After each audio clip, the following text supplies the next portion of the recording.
Hello students, स्वागत है आप सभी का आपके अपने चैनल कर प्रयास में। रिसर्च एप्टीट्यूड के मल्टीपल चॉइस क्वेश्चन सीरीज का 7th पार्ट लेकर के हम लोग आए हैं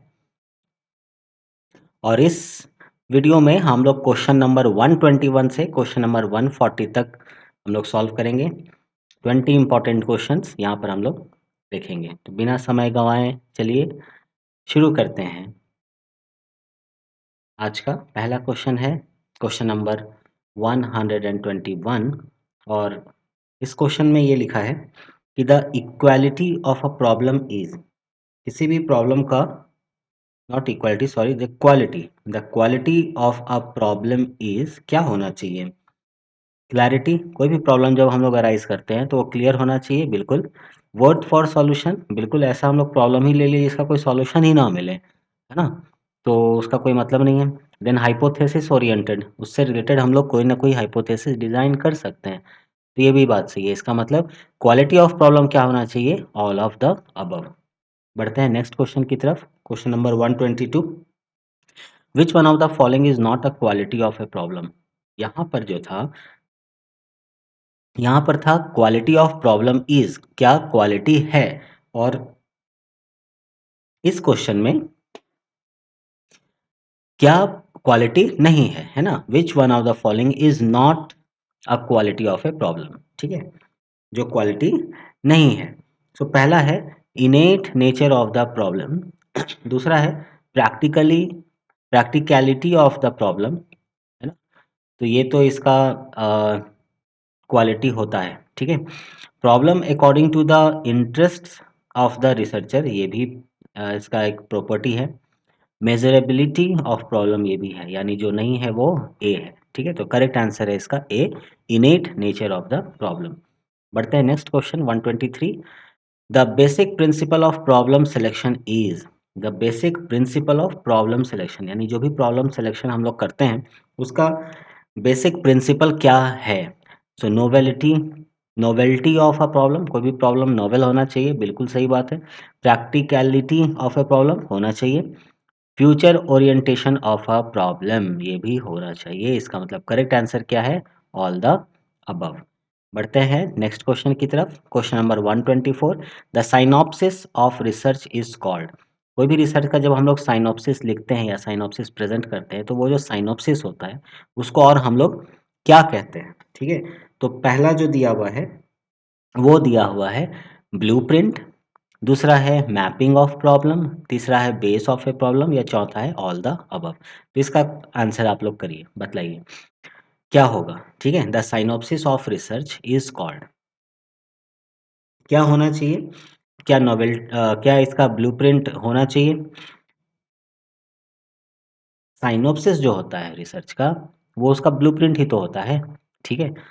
और कोई भी रिसर्च में जो प्रॉब्लम हम लोग अराइज करते हैं तो साइनॉप्सिस ऑफ रिसर्च जो होता है वो उस प्रॉब्लम का मैपिंग ही तो होता है, और जो भी प्रॉब्लम है उस प्रॉब्लम का वो बेस ही तो होता है, उसे ही तो हम लोग प्रेजेंट करते हैं या उसे ही तो हम लोग बनाते हैं, इसीलिए ऑल द अबव इसका सही आंसर है। बढ़ते हैं नेक्स्ट क्वेश्चन 125 की तरफ। क्वेश्चन नंबर 125 है कि which one of the following principles is not applicable to sampling. Not applicable, this is important, जो एप्लीकेबल नहीं है सैम्पलिंग से के रिगार्डिंग या सैम्पलिंग से रिलेटेड, ठीक है। Sample units must be clearly defined, ये तो होता है भाई, है ना। यहाँ पूछा है विच इज नॉट एप्लीकेबल, तो ये तो एप्लीकेबल है। Sample units must be dependent on each other, sample units जो है वो एक दूसरे के डिपेंडेंट होना चाहिए। मस्ट बी डिपेंडेंट लिखा है देखो, है ना। Sample units must be dependent on each other, ऐसा कोई हार्ड एंड फास्ट रूल नहीं है कि डिपेंडेंट होना ही चाहिए, ठीक है। Then same units of sample should be used throughout the study and sample units must be chosen in a systematic and objective manner, सारी बातें सही है। ये जो है is not applicable to sampling, ये एप्लीकेबल नहीं है, ठीक है। Sample units must be dependent on each other, ऐसा नहीं होना चाहिए, ठीक है। बढ़ते हैं नेक्स्ट क्वेश्चन नंबर 126 की तरफ। The nature of hypothesis can be, कोई भी हाइपोथेसिस जब हम लोग बनाते हैं, डिज़ाइन करते हैं, तो उसका जो नेचर क्या हो सकता है, यहाँ ये नहीं लिखा है कि nature of hypothesis should be, ये होना चाहिए, ये जो शुड है ये वर्ड यूज़ नहीं किया है। कैन बी, हो सकता है, क्या हो सकता है, कॉन्सेप्चुअल हो सकता है, डिक्लेरेटिव हो सकता है, एक्शन ओरिएंटेड हो सकता है, बिल्कुल सही बात है ना, ऑल ऑफ दिस इसका करेक्ट आंसर है। ठीक है, तो नेक्स्ट क्वेश्चन है क्वेश्चन नंबर 27। 27 कह रहा है क्या, the type of hypothesis is, the type of hypothesis is, hypothesis का टाइप क्या है ना, interrogative form, declarative form, directional form, all of the above. ये जो ये क्वेश्चन है ना, nature of hypothesis can be, है ना, उसी तरह का ये भी है। The type of hypothesis interrogative भी हो सकता है, डिक्लेरेटिव भी हो सकता है, डायरेक्शनल भी हो सकता है, इसलिए करेक्ट आंसर हो जाएगा ऑल ऑफ द अबव। बढ़ते हैं नेक्स्ट क्वेश्चन की तरफ, क्वेश्चन नंबर 128।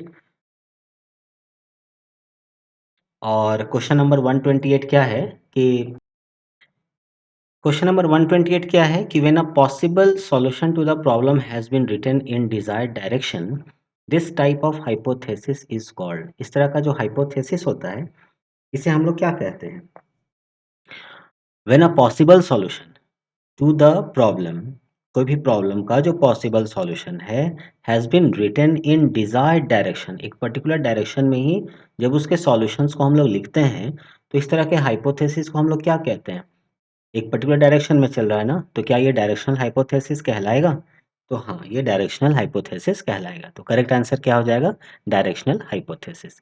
बढ़ते हैं नेक्स्ट क्वेश्चन 129 की तरफ। The meaning of the probability sampling is, जो प्रोबेबिलिटी सैम्पलिंग है इसका मतलब क्या है, where the meaning of the probability sampling is where lies the uniform probability of inclusion of all the elements of the population in a sample, where lies the uniform probability of inclusion of all the elements of the population in a sample, where the complete representativeness of the population is considered, where no prejudices exist with any element of the sample।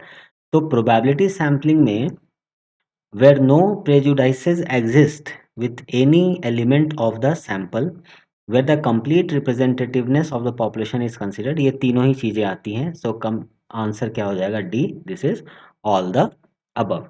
बढ़ते हैं next question number 130 की तरफ। ठीक है, 130 क्या है, the meaning of randomization. Randomization का मतलब क्या होता है, each element of population has equal chances to be included in the sample। हम लोग कहते नहीं है कि एक सैम्पलिंग का मेथड जो होता है ना, रैंडम सैम्पलिंग, है ना, रैंडम है, रैंडमली हम लोग किसी को चूज कर लिए, तो जब रैंडम किसी को चूज कर रहे हैं तो सबका इक्वल चांस है ना सेलेक्ट होने का। तो each element of population has equal chance to be included in the sample, सही बात है। The selection of an individual from population does not pose threat to the selection of other individual in the sample, सही बात है। ठीक है, वो किसी दूसरे पर एज सच ये नहीं करेगा, सबका जब इक्वल इक्वल चांस ही है सेलेक्ट होने का, तो आ, मान लो कि एज सच ये सारे हैं पॉपुलेशन में, मान लो पॉपुलेशन में ये डिफरेंट सैंपल्स हैं, हम लोग अगर कह दें कि इसको ज़्यादा चांस है, मतलब इसी को सेलेक्ट करना है ऐसा, तो इसके होने के कारण बाकी का प्रोबेबिलिटी तो कम हो गया ना, है ना। लेकिन अगर सबका इक्वल ही चांस है तो कोई किसी के प्रोबेबिलिटी को इफ़ेक्ट नहीं कर रहा है, क्योंकि सबका इक्वल प्रोबेबिलिटी है, वही चीज़ यहाँ पर लिखा है। ठीक है, इसलिए रैंडमाइजेशन में ये बात भी सही है ना। थर्ड है क्या, the method does not include the personal basis.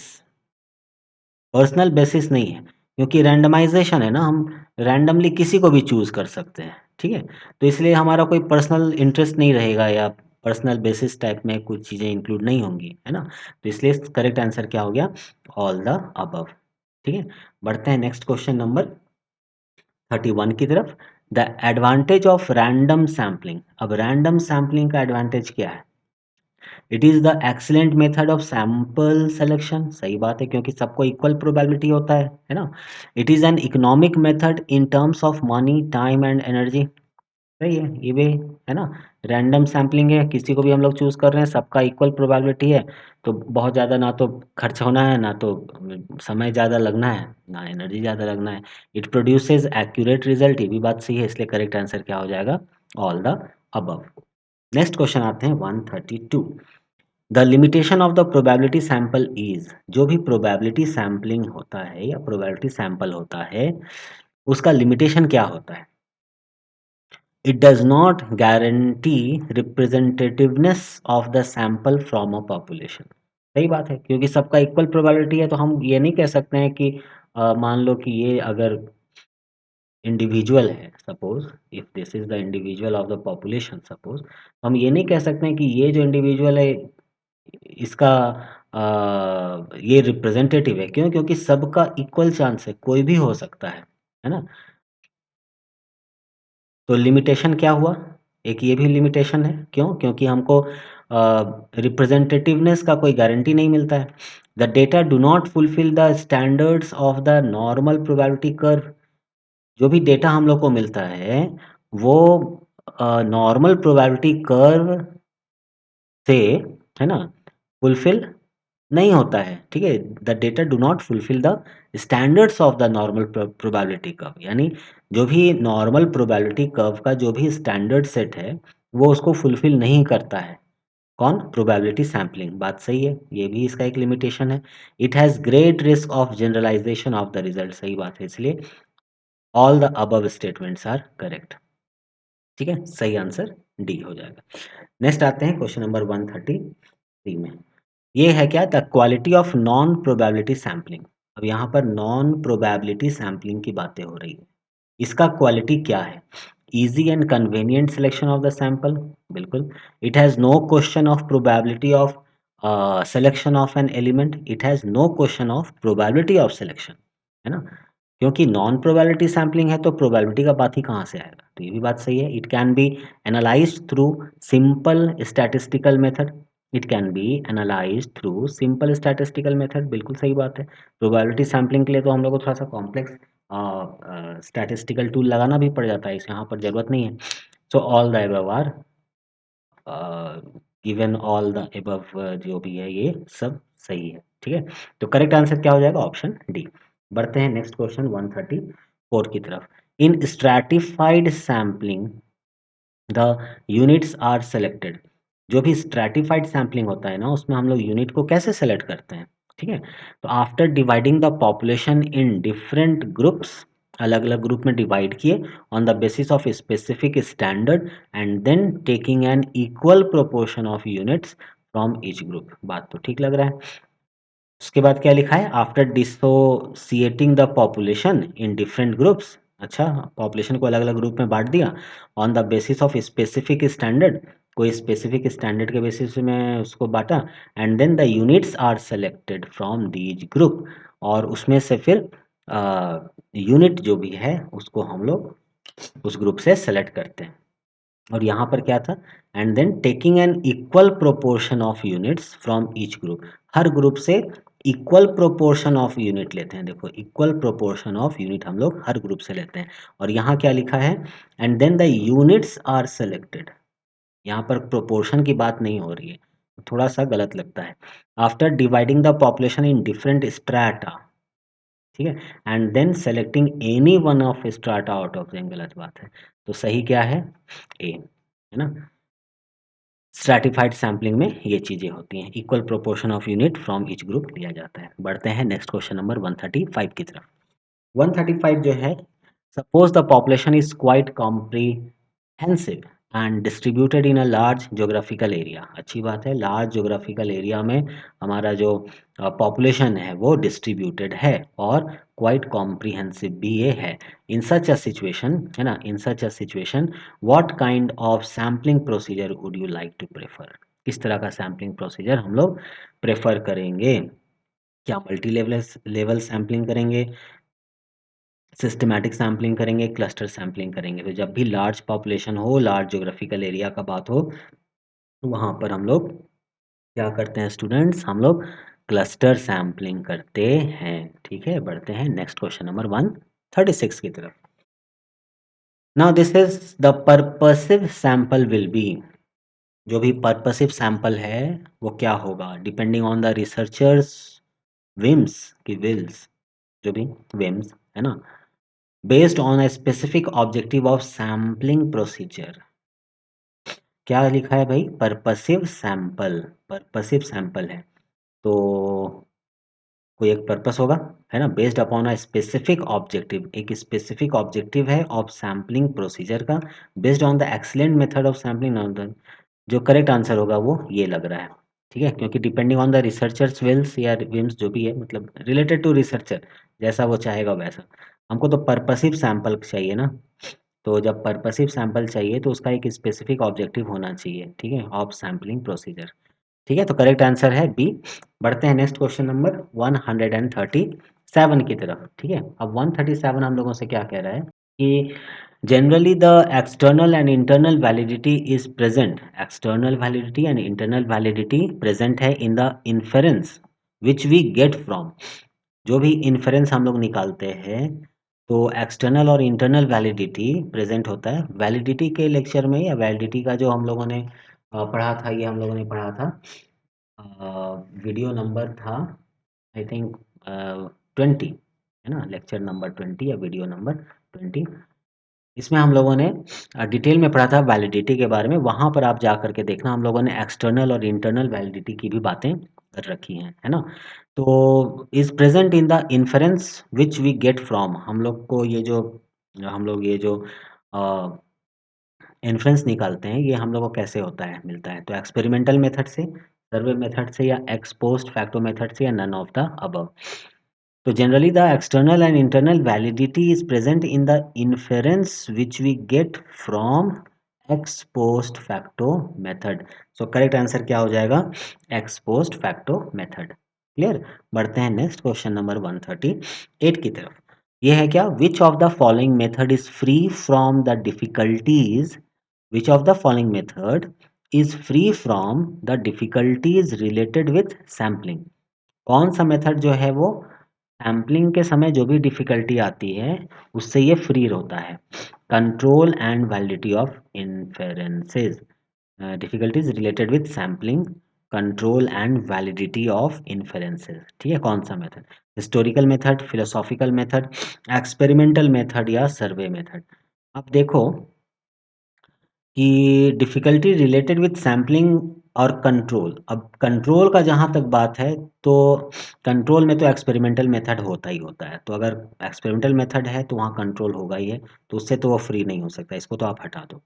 इसके बाद सैम्पलिंग का जब बात है तो सर्वे मेथड भी हटा दो, क्योंकि सर्वे मेथड होगा तो सैम्पलिंग लेना ही पड़ेगा, और वो लेना होगा तो फिर इससे इससे रिलेटेड जो भी डिफ़िकल्टी है वो इसमें रह जाएगा। फिलोसॉफिकल मेथड में आओ, फिलोसॉफिकल मेथड में भी हमारा वैलिडिटी वगैरह रिलेटेड चीज़ें आ ही जाएंगी, इसलिए इसको भी हटा दो। बच गया क्या, historical method.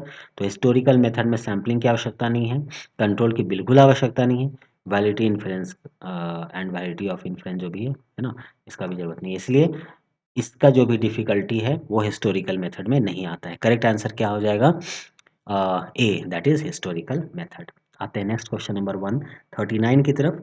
The internal validity, ठीक है, अब ये भी देखो वैलिडिटी का ही क्वेश्चन है ना, जिस चीज़ को हम लोगों ने लेक्चर नंबर या वीडियो नंबर 20 में डिस्कस किया था। चलो कोई नहीं, आप अगर इंटरेस्टेड रहो तो जाके ज़रूर देखना वीडियो नंबर 20 काफ़ी अच्छा है ये। वैलिडिटी का इंटरनल एक्सटर्नल जो भी वैलिडिटी है वो हम लोगों ने उसमें डिस्कस किया है। ठीक है, so the internal validity related with inferences is associated to, the internal validity related with inferences, जो इन्फेरेंस से रिलेट करता है वो एसोसिएट होता है किससे, तो वो एसोसिएट हो जाता है हम लोगों का क्या, x post facto method of research से, क्या एक्सपेरिमेंटल मेथड ऑफ रिसर्च से। जरा सा पिछला क्वेश्चन में आ जाओ, है ना, यहाँ पर क्या लिखा था, generally the external and internal validity is present in the inference which we get from ex post facto method, है ना। और इस क्वेश्चन में आ जाओ तो इंटरनल वैलिडिटी ही डायरेक्ट पूछ रहा है, एक्सटर्नल नहीं। तो internal validity related with inferences associated with experimental method of research हो जाता है। ठीक है, ex post facto method of research होगा क्या, मेनली वो एक्सटर्नल में रह जाता है, एक्सटर्नल वैलिडिटी में हो जाता है। ठीक है, इसलिए बोथ ऑफ द अबव हम लोग नहीं लिखते हैं या नहीं लिख सकते हैं। बढ़ते हैं नेक्स्ट क्वेश्चन नंबर 140 की तरफ। और क्वेश्चन नंबर 140 हम लोगों का लास्ट क्वेश्चन है इस वीडियो में। तो ये है क्या कि which one of the following research method, यहाँ पर रिसर्च मेथड की बातें हो रही हैं। कई तरह के रिसर्च मेथड हम लोगों ने पढ़ा था, एक्सपेरिमेंटल पढ़ा था, ऑब्जर्वेशनल मेथड हम लोगों ने पढ़ा था, सर्वे मेथड हम लोगों ने पढ़ा था, और case study and test method हम लोगों ने पढ़ा था। ठीक है, और ये कंप्लीट वीडियो जो है वो वीडियो नंबर 14 में हम लोगों ने इसे पढ़ा था, इसको हम लोगों ने वीडियो नंबर 15 में पढ़ा था। मैं बार-बार थोड़ा रिपीट इसलिए भी कर देता हूँ ताकि अगर आपने इस वीडियो को नहीं देखा है सिर्फ़ ये सोच कर के कि काफ़ी लंबा वीडियो है, तो एक बार बस जा कर के आप देखना, आपको बहुत सारे इन्फॉर्मेशन इसमें मिलेंगे। ठीक है? कोई भी तरह का क्वेश्चन इन टॉपिक से रिलेटेड अगर आएगा, तो मुझे पूरी उम्मीद है कि आप उस क्वेश्चन को ज़रूर सॉल्व कर पाएँगे। इसलिए इस रिलेटेड कि ये किस वीडियो में है, मैं आपको ये बतला भी देता हूँ। ठीक है? तो चलो आते हैं अपने क्वेश्चन में। तो which of the following research method have the similarity in nature when compared in relation to sample control and validity of inferences. जब हम लोग